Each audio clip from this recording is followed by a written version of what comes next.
Hello, I thought I'd do a quick video today to show you what I've picked up at the local charity shop. Now, since lockdown began last year, I've not really done any real shopping, like in going in clothing shops and so on. I never did much before, but this past year has made it even harder for us all to get out. And I always love going to charity shops anyway. So since they reopened, I thought I'd show you what I've picked up today and what we can do with them. So first up, I found this dress. Now this is in a bigger size than what I take, a couple of sizes bigger. And the first thing to know is that it's got this fabulous zip on the back. I want to show it you, if you can see there. It's got a really strong pulley, it's got metal teeth.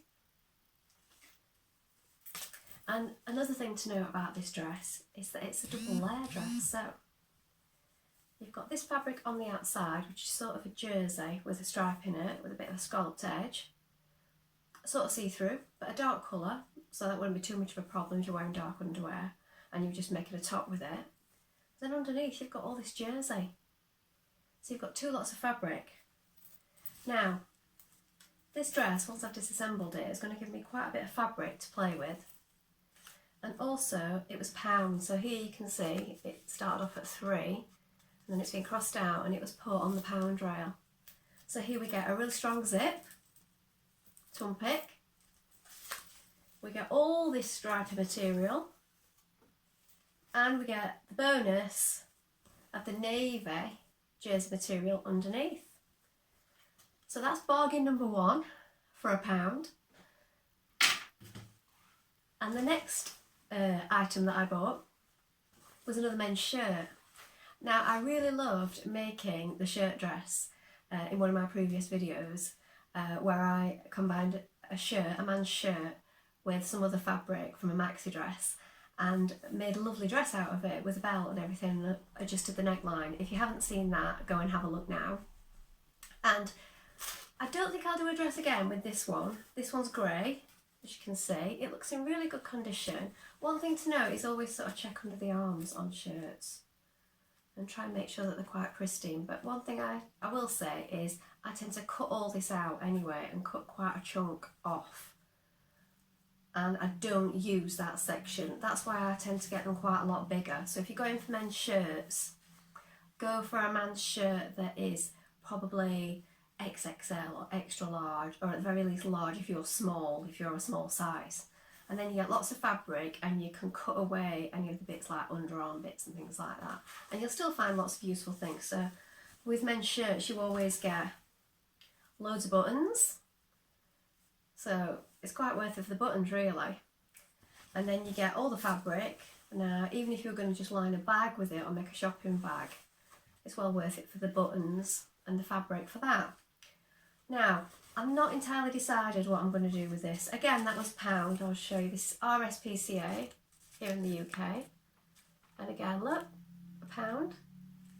So, a great bargain. So, they're both clothing items, but one more thing that I bought, which is not fabric related at all, is this gorgeous little teacup and saucer.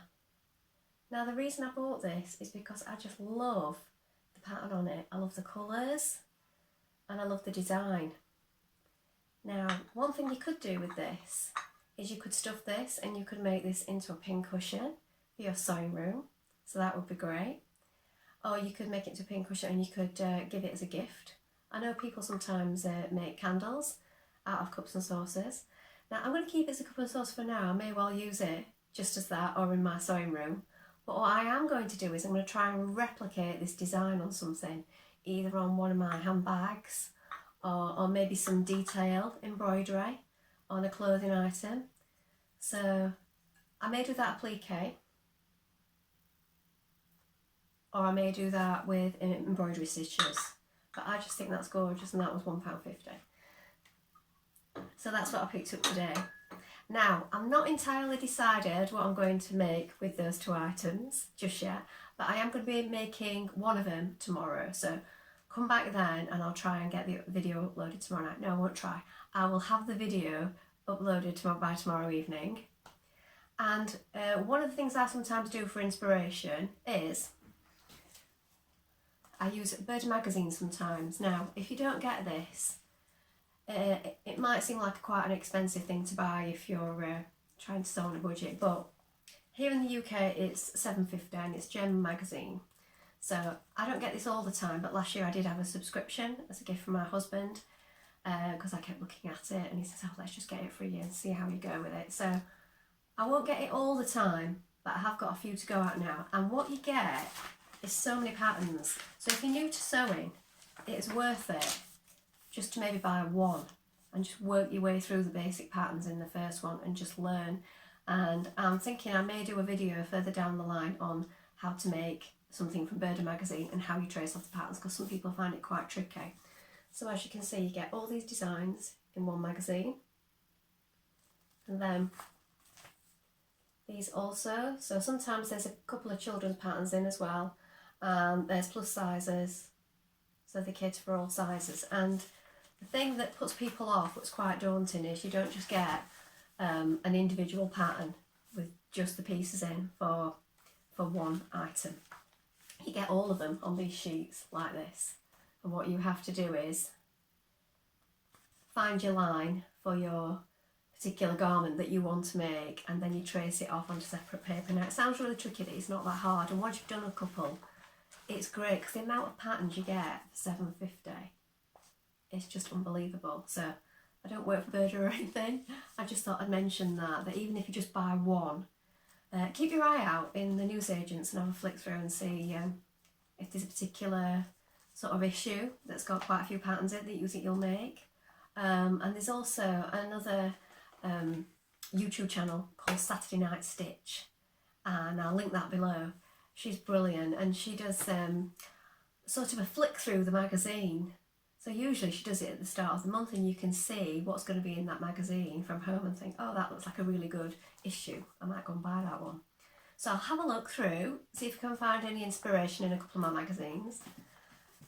If I don't find anything I like, I'll be doing it freestyle and just showing you how I measure out and cut out when I don't use a pattern. But either way, I will be making one of these garments tomorrow. I'm thinking probably the men's shirt, and I'm going to probably make some kind of top with it, but this time I'm going to completely lose the collar, so I'm going to have a different neckline, do something different with the sleeves, I'm thinking, and it's going to be fabulous. So come back soon and see what I've been up to.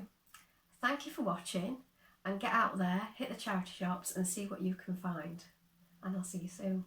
Remember to like and subscribe. Bye for now.